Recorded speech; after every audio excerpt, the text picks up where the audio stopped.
কাসুন্দি বানাতে বাড়তি কোনো ঝামেলা নেই, তবে নামি দামি ব্র্যান্ডের এই কাসুন্দিটা কিন্তু চড়া দামে কিনতে হয়।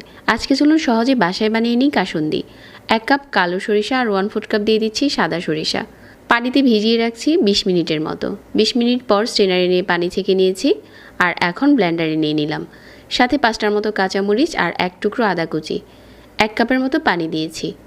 প্রথমে খুব ভালো করে ব্লেন্ড করে নেওয়ার পর এখানে 2টা আম কিউব করে কেটে নিয়েছিলাম, এটা দিয়ে দিলাম। আর 1/4 কাপ দিয়ে দিচ্ছি সিরকা। ভালো করে ব্লেন্ড করে নিয়েছি। সরিষার মিশ্রণটা এখন রেডি।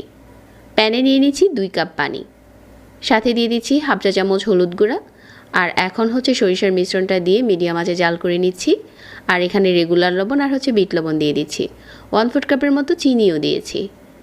তারপর দিয়ে দিচ্ছি উপরটাতে 1/4 কাপের মতো সরিষার তেল।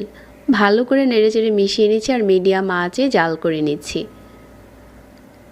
ঘনত্বটা আপনার কাছে, আপনি চাইলে এখানে এটা আরও পাতলা করেও বানাতে পারেন, তবে আমি কিছুটা ঘন করে বানাচ্ছি। চুলা থেকে নামানোর পর এরকম কাচের বয়মে ভরে নর্মাল ফ্রিজে রেখে দিলে এটা 6 মাসের মতো ভালো থাকবে। তাহলে আপনাকে আর বছর জুড়ে কাসুন্দি কিনতে হবে না। সারা বছর কাঁচা আম বা পেয়ারার ভর্তা যে